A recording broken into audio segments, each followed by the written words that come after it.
Xin chào các bạn nha. Hôm nay mình sẽ làm thử một cái gu lô quấn dây điện. Nhà có cuộn dây điện dài hai mấy thước rồi.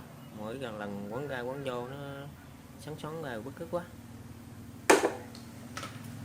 Giờ mình mới xin được của mấy anh kéo cáp điện thoại nè. Nên anh kéo hết rồi mình xin được cái này. Với lại mình mua thêm 3 cái T49 này với 4 cái co. Mới ốc vít này. Để mình làm thử coi làm sao nha.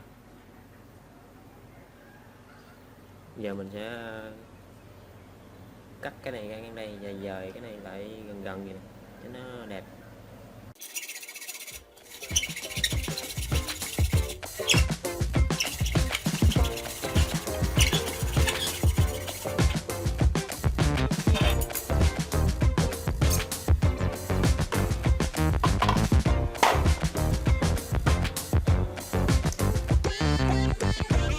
Cái này nó dán keo cứng